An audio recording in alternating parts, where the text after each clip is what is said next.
Carrie's Friend by Arakita. It was a very curious thing with my daughter. After my wife died, my daughter, Carrie, would visit her mother's grave once a month. Of course, I would go with her since she was only 5. For one thing, we always went in the evening on a Saturday. I worried about my daughter, though, because after a while she would bug me to bring her to the cemetery every time it was that day. "Come on, Dad, please, I want to visit Jennifer again. I miss her." Carrie said my wife's name, Jennifer. Of course, Carrie knew her mother's name. It was on the tombstone. Carrie knew so well she would call her Jennifer. I would always try to correct her, but she only sometimes called Jennifer Mommy. "Sweetie, you know Mommy watches you, and there's no need to visit her grave. I'm sure she would be happier to see you not worry about her tombstone so much." "But I want to let Jennifer know that we will visit her often. I'm sure she'll be happy if we visit her again. Please, Daddy?" "Well, I don't know about this. I don't think it's a good idea to keep visiting her grave. How will she move on? Are you going to keep bugging Mommy?" "Hehe, oh Daddy, that's not why. It's not like we visit her every day. If she's with us, then she will see that we just want to keep her company." "Well then, I'm sure there's no harm. As long as she knows you're happy, she'll be happy." "I do miss her, Daddy, but it's not like I'll cry too much, I promise." "Alright, sweetie." It was like this on the same week of every month.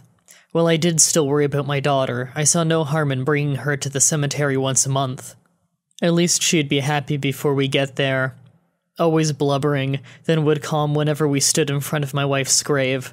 We usually left our Pokémon pet Snubble at home when we went out for this occasion. Little Carrie would always bring a flower she picked from our garden to the tombstone.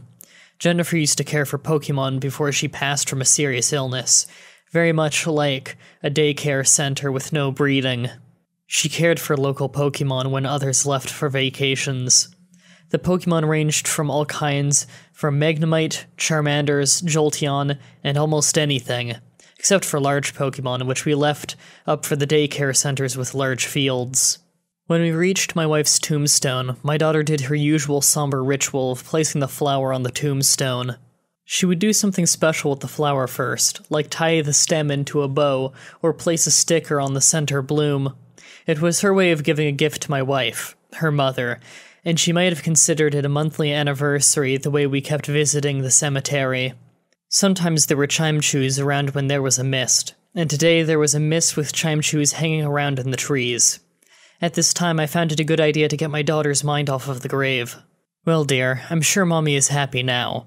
And I have an idea. How about you visit the other tombstones? I'm sure there's other people who would love being visited too. Maybe you can play with the chime-chew. They're usually pretty friendly here." My daughter looked at my wife's grave for a bit before turning to me and smiled. "Okay, Daddy, I'm sure the chime-chew are lonely." My daughter had a way with her kindness, and surely she would get tired after. Reassured, I took a breather. Perhaps, I figured, my daughter would get her mind off of my wife if I could get her bored of this cemetery. After relaxing for a bit, I took a look around for my daughter, but I could not see her anymore. "Carrie, where are you?" I panicked a bit, trying to find her in the cemetery, calling her name, searching around tall statues of tombstones and some brush. The mist only made it difficult to see, and I may have bumped into a chim-chew. I kept calling her name, until I heard a sigh that sounded like my daughter's. "Carrie, is that you?" Behind a bush where I heard the noise, she was there sitting on the ground. She looked a bit sleepy, eyelids half open. I was panting a bit. "Carrie, don't worry me like that. You look tired, sweetie. Perhaps we should head home?" "New friend? New friend? What do you mean, Carrie?" I was a bit puzzled. I was worried that she suddenly grew attached to the graveyard. Perhaps someone's tombstone? A new friend perhaps Carrie made with a dead person. "Carrie, what do you mean by a new friend?" "New friend." Carrie continued to repeat this. I was a bit frustrated and worried, considering my daughter was losing her sense of reality. "Alright, Carrie, we should go home. We will discuss this later." I carried my daughter back to the car and drove back home. When we got home, Carrie was more awake. "We're home?" Carrie spoke. I looked at her as I shut the door. "Yes, we're back. Are you feeling better now? Where is Jennifer?" We're home now, sweetie. We need to let Mummy rest. We can't keep visiting her every time like this. But Jennifer misses me, Daddy. She wants to be my friend now. What are you saying, Carrie? Mommy's gone. She can't speak to you anymore. But I saw her face. Great, I thought. My daughter was hallucinating. I didn't think it would get to this so quickly, but my daughter was now imagining my wife and imagining talking to her. Instead of getting bewildered about the whole ordeal, it was also possible Carrie was just tired and had a dream in the cemetery. I kneeled down and placed my hands on her shoulders. Carrie, listen, Mommy is gone. You must have had a dream, and even so, Mommy needs to sleep now. Her spirit is tired. I'm sure she loves you and would be your friend, but you need to let it go, darling. She stared at me with tears in her eyes. No, Daddy, she was there. She pushed my hands off. This frustrated me. Carrie, that's enough. I know you miss Mommy, Jennifer, but you need to get some sleep tonight. We need to stop seeing Mommy. She is always with us. She's probably worried about you visiting so much. I was at a loss for words at that point. My daughter seemed unfazed by this. Still, she turned around and went to her room. Snubbull followed after to sleep with her. For the rest of the night, I could not get the thought of how she acted off my mind, although I managed to get to sleep somehow. Weeks passed by and my daughter spoke to me less. During dinner, I was concerned if Carrie was disappointed or angry at me. While she was eating, she would be slow taking bites, looking tired and playing with her fork, staring at her food. At first I didn't know if I could say anything, but the look at her face made me ask her questions. Carrie, I understand if you're angry for what happened last time, but you know, Mommy is quite happy if you didn't worry about her tombstone so much. I know, Daddy. That's not what Jennifer told me, though. What Mommy told you? I'm sure Mommy would say something, but there's no way she could have said anything to you. If you dreamed about her saying otherwise, that does not sound like Mommy. Carrie twisted her fork around on her plate. Jennifer told me she wanted to be friends now. She doesn't want me to worry about her as a mommy, but to be her friend. Ah, I see.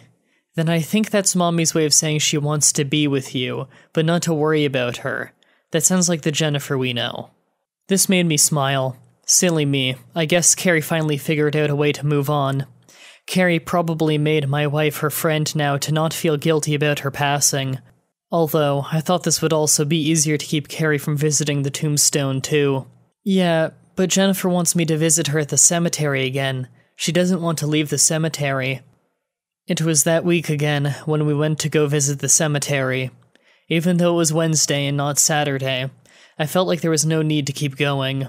Well, perhaps we should go to the cemetery less frequently. I think Jennifer can learn a little patience now. I think Snubbull could use more attention. Even though I used my wife's name, I was referring to Carrie. To me, she was using Jennifer as an excuse to keep visiting the cemetery, which did anger me slightly. It was getting more difficult to keep Carrie from wanting to go to the cemetery either. She wanted to go that week, but I declined. I moved the day to the next week and started widening the weeks as time progressed. Each time, however, I would find Carrie wandering off into different spots, and I'd find her sleepy every time. She would talk more and more about Jennifer, saying Jennifer is feeling like we're not visiting enough, and how she doesn't want Carrie to leave her alone anymore. I grew worried about this. Eventually, we stopped going because I had enough of Carrie's antics. She started to throw tantrums, and I couldn't contain my anger. I sent her to the room every time she screamed and cried. It got to the point where she was going psychotic, and I had to bring her to a counselor. The counselor said the usual things I expected, that I need to care for her more, and keep visiting the cemetery more often to ease Carrie's remorse. Apparently stopping the visits was harmful. Nothing I said seemed to get through to the counselor, about how often we went there and how hard I'm trying to ease my daughter from hanging on to such a bad habit. The counselor reassured me, however, that eventually Carrie will stop mourning over my wife's death and be able to move on in her own time. I had no other options. I apologized to Carrie and brought her to the cemetery. I started to get stressed every visit after, getting panic attacks before we would leave and whenever Carrie ran off. Still, I hoped that what the counselor told me would be true, that it would work. She also warned me that if it didn't stop when Carrie grows older, that's when it becomes a problem. Even though I told the counselor how Carrie saw her mother, she reassured me that it was just a childhood phase. Next time I brought Carrie to the cemetery, as I drove up, instead of waiting for me to open her door, Carrie opened the door and ran off. The mist was thick this time, but there were not a lot of chime-chews in sight. "Carrie, stop! Where are you going?" My daughter was too fast for me to catch up. Eventually, she disappeared into the cemetery. It was difficult to find her each time, because she was never in the same spot, so I called her name, trying to find her in a panic. "Carrie! Carrie!" I ran around, moving every bush, checking behind every tombstone, until I saw something. Something glinted behind a statue, and I heard a faint giggling from Carrie.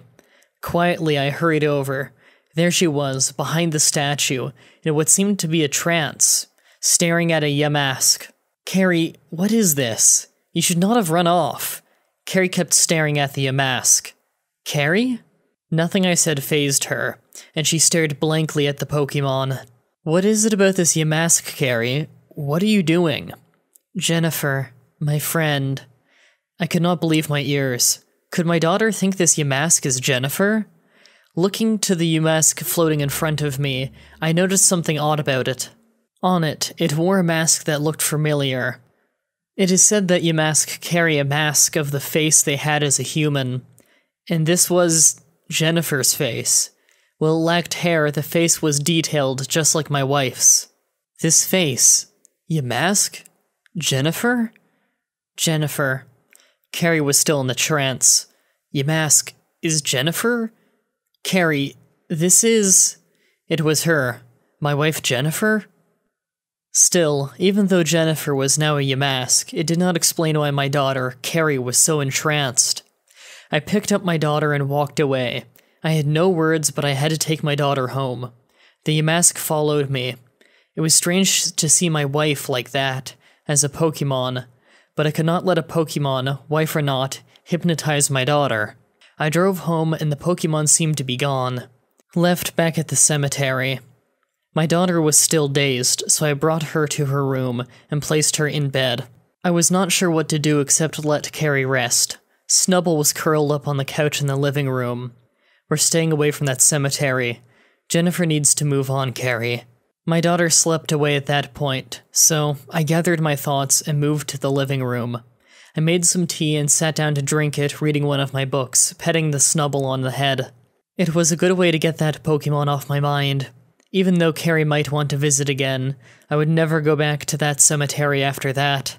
It was starting to get late and all seemed quiet. My daughter was probably asleep by now. I got up and headed for the bathroom to brush my teeth for bed. After I turned on the bathroom light, I heard a giggle from her room. Great, I thought. She's awake from sleeping so early. But it was also faint, like she was still tired. I could hear her whispering something, quietly. J.F. It was so quiet I could not make it out, so I pressed my ear against her door. She was whispering soundly, as if whispering in her sleep. Jen-fer.